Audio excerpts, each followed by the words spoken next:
you and your spouse don't actually have to be on the exact same financial page to be successful. But you probably do need to be reading from the same book, okay? You got to be more or less moving in the same direction. Most people, as I mentioned in the podcast, when they get married, they combine their finances. And I think that's usually pretty wise. There's some real benefits to doing that. One, you're just more likely to work together, right? Everything goes into the same pot. You view your entire asset allocation together.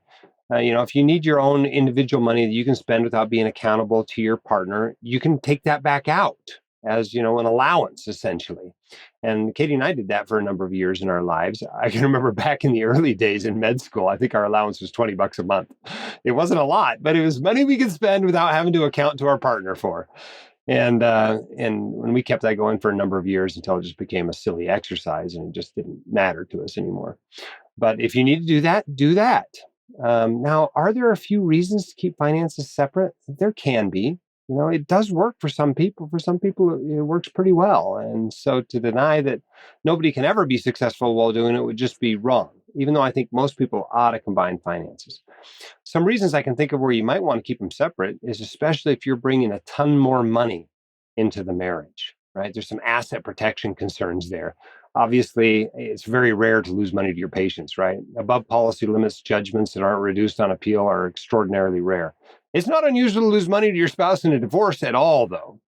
And so if your parents have left you some huge trust fund, maybe that's a reason why it makes sense to actually have separate finances.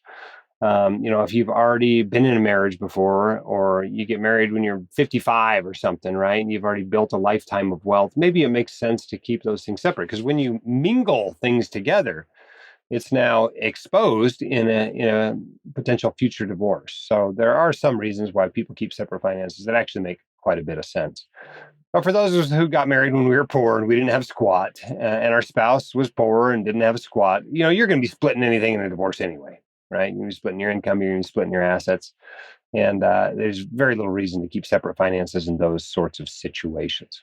You do, however you manage the finances, you do need to make sure you're on the same financial page. And I think the best way to do that is what we call a monthly budget meeting. Now, you can call it whatever you want. I don't know. You can call it money date night. I don't know. Does it even have to be every month? I guess it doesn't. But I'd start with every month in the beginning. And the truth is, after a year or two or three of doing this, and after doing a couple of them after big financial changes in your life, it gets more or less on autopilot, right? Because you're on the same page, or at least reading from the same book. You're, on the page the other person just got done reading, maybe, but you're close. You're more or less doing the same thing, and keeping yourselves aligned as you go through your financial lives is very, very powerful. The other day, from time to time, I mostly move the investments around. So we're kind of a traditional situation that way. Katie mostly tracks the spending in our budget process. I mostly track the investments and move the investments around. But from time to time, we switch it up a little bit. And I have her, buy an investment, or I have her pull money out of the 529 for our nieces and nephews. I make sure she can do all the necessary steps so that in the event that I fell off a mountain and smashed my head, she could take over. Now, obviously, that's a very real situation in our lives. But, maybe you just haven't thought about those sorts of things happening in your life. Can your spouse take over? What is the plan if something happens to your spouse? Have you designated a financial planner for them to go work with?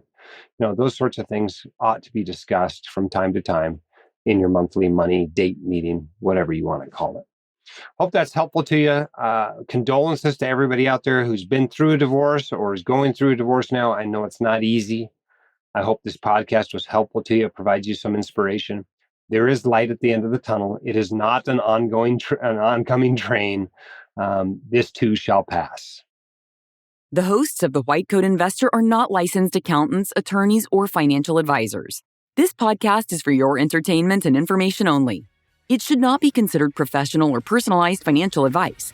You should consult the appropriate professional for specific advice relating to your situation.